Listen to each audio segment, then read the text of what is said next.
Right. You also are gonna borrow it for something else. I was? Yeah. No, I just wanted him to shut up. He's making too much noise over there.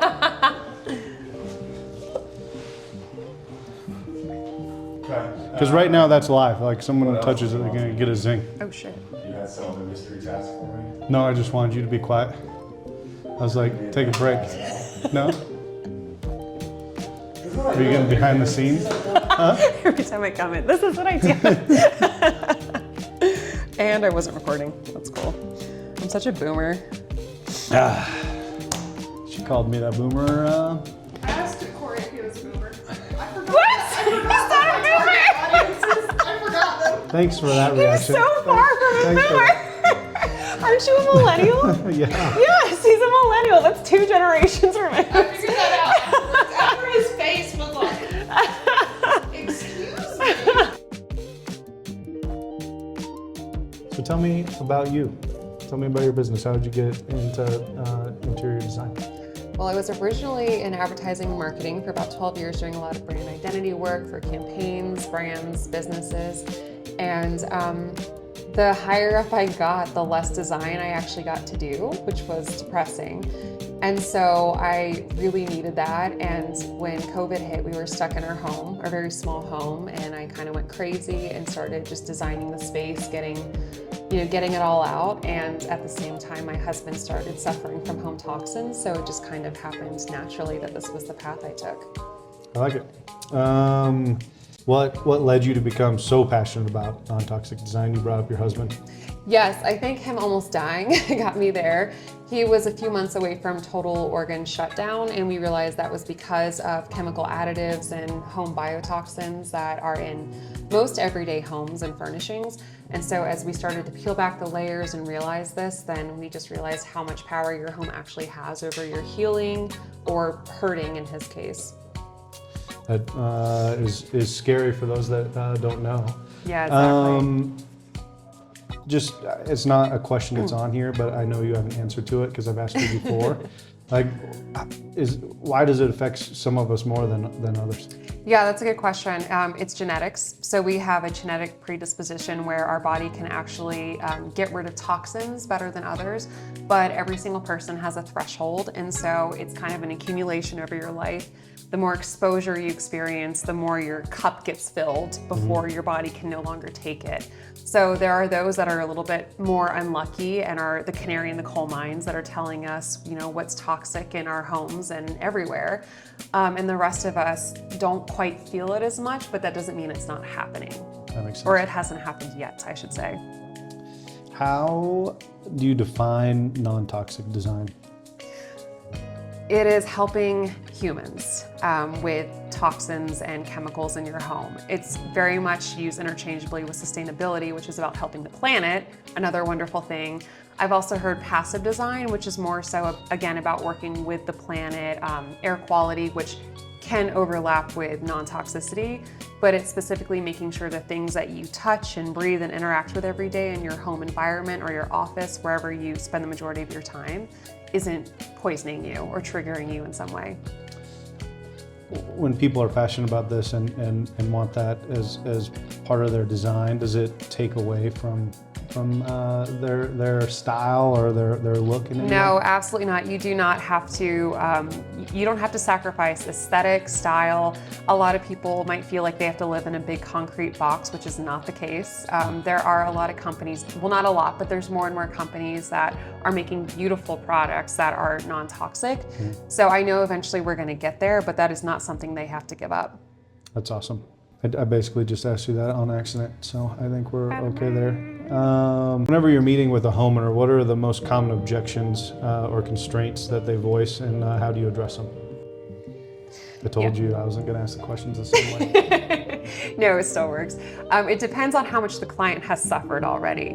So if they're currently in a state where they realize that their health is at risk and that their home might be a factor, then they're not so much going to object to what I'm saying, but it's more so asking clarifying questions because they've learned they have to keep asking these questions to understand exactly what the effect is on their body. For people who are a bit healthier, like me, who wouldn't feel those things, it can become about money. So a question I hear over and over, and it's a totally fair question, is this going to cost more? And I say, you know, if we're thinking about maybe a gallon of paint going with a non-toxic paint, okay, well, the $20 difference is worth more than like a hospital bill in the future when you're really sick. So it's a long game. Has it been difficult to find brands that offer products without the contaminants?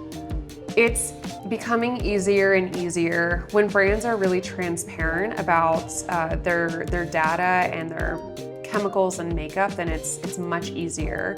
When they carry third-party certifications, that's another bit of ease there in the process. But it's becoming easier now than it was, say, a few years ago when my husband and I first had to find all these companies. So I think we're heading in the right direction. I think companies are wising up to the fact that non-toxicity is the design of the future. I'd argue that it's probably still just as difficult to find, that you've just already found them. Probably. Yeah. It is 5.5 years. Yeah. So. What's your favorite go-to brands that you can always rely on to use for your type of design? So for something like rugs, which I think people like to put in every room and have so much personality and color, I love Revival because they've made machine washable wool rugs. So wool is a natural material, so it's inherently non-toxic, but being able to stick it in the washing machine gets rid of all the dust that's accumulated, which is a huge trigger for a lot of people. So I love Revival. For things like sofas and chairs, anything upholstered, Sabai or Medley, they are fully non-toxic. I mean, even down to the adhesive they use in the framework of their sofas. And then for mattresses, I mean, we spend 26 years of our life on our mattress. So if you're gonna start anywhere, start there. And there's companies like Avocado that are fully non-toxic. I'm having a hard time even reading this. What? Because it's not big enough. Is it because it's too small, people? Yeah, no, it's not. It's because, You call them peepaw? you're using very large words. What is color psychology and how do you use it when designing home sanctuaries? Okay, so You're colors. gonna have to full on explain this because I had to make sure I was even saying it right. Yes. Color psychology is using color to affect your emotions and psychology in your home. And so you've probably heard the simple ones like red incites hunger and blue calms you. So it's much more than that. And that's actually how I started, is I wanted to do some kind of mental connection to interior design. And then that grew into, or I should say it extended into a physical one. But yeah, it's about using colors to evoke the emotions that you want. Would you say that your design style tends to be more colorful or more neutral? Definitely more colorful. I don't have a style myself. What I love about my approach is that I take my branding experience and I now brand humans and families, my clients. So no project I have looks the same. It's purely a reflection of them. And I love that part of my process where I get to know them. But if someone were to come to me and say they want all white everything, or like a Kim Kardashian house, I would probably just give them the contact of some trusted colleagues that would be very excited to do that. Got it. Got it. What are the biggest health concerns when you're designing bathroom and kitchen spaces? Water. So I know this sounds extreme, but it can be deadly for people who have mold toxicity poisoning. So you have to be really careful about the way that you're designing a kitchen and a bath, what's going on behind the walls, the right type of hardware. Even with things like faucets, I mean, you can spend a ton of money on like a filtering system, but then if the water is going through a plastic innard, then you now have microplastics in your body, and that just totally negates all the money you spent on the system. Do you offer different packages for varying levels of need? Yes, because there are varying levels of need and everyone's illness is different. Not that all my clients happen to be ill, but not everyone needs, the full home redesign. And so I like to be affordable because I know it's very expensive to be sick in this country. And when the majority of my clients do have some kind of illness, then I want to make sure that they can get sick without breaking the bank. Did I just say get sick? Get healthy? Get healthy.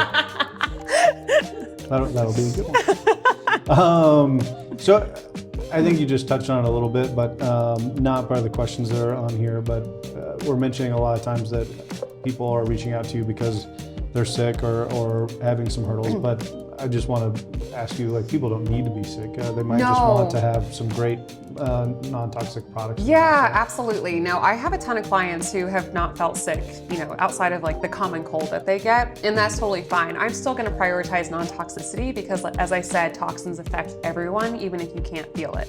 So that's my goal. It's just for those who are sick and are just so fatigued with decision paralysis and everything. I like to be someone who can guide them.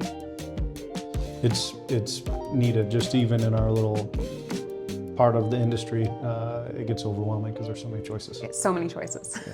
In your project history, what's been the most technically or logistically challenging non-toxic installation? You want me to re-ask it? No. The most difficult one has been with a client who is very, very sick.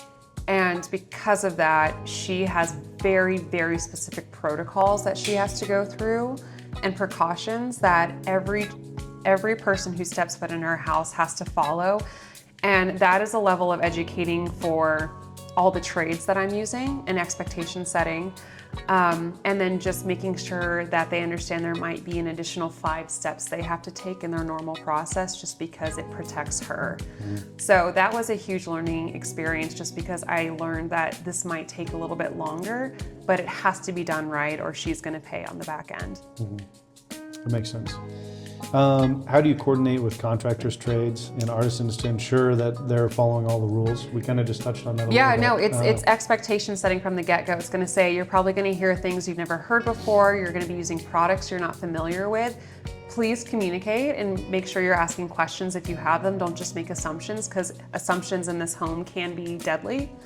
And obviously if they feel like they need to walk away because it's over their heads, that's totally fine. But I make sure that I vet a lot of these trades so I trust them with these people's lives. Well, and once you use them and they understand the process, it gets easier and Right, easier. exactly.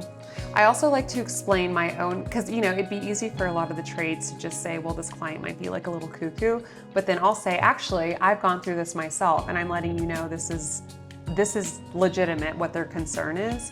And I'm standing here and telling you that as the professional. I like that.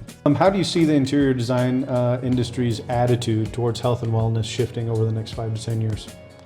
And with that question, just speaking specifically about us, we're seeing a ton of health and wellness products enter the space. So I gotta assume people are paying more attention to what you're offering. They are, yeah. I mean, the internet's great because we can do a lot of research ourselves. We don't have to wait for doctors to tell us these things.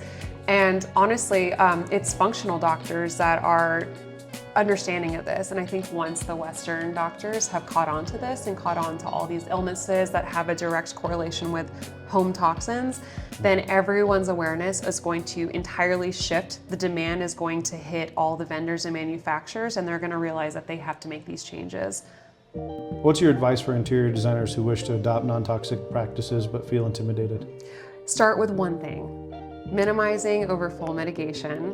If we can't use that before, there's going to use it. So I don't want designers to feel overwhelmed. They need to understand that just minimizing toxins in one place might make a huge difference. So start with mattresses, start with where your clients spend the most time because that's where they're inhaling the most air. That makes sense. We've started to ask everyone the same question, and it's been fun to see all the different answers, but what does luxury mean to you? Luxury means living your life without feeling sick. What's that saying that at least you have your health? Well, more and more people do not have their health. Yeah. It's only growing, and so we realize that health is actually a luxury. Health is actually a luxury. I don't disagree. So tell us about you, your business name, how do they get a hold of you? So my business name is Uniquely You Decor, and it speaks to the highly personalized process. As I said, I like to brand people and families, so it's uniquely you. There's only one design and you're gonna have it. And my website is uniquelyyouDecor.com, so is my Instagram, and I guess house would one find me. Yeah. Thanks for coming in. Thank you so much for having me. We're supposed to give each other high fives? Just a little. Oh, yeah, that's what, yeah.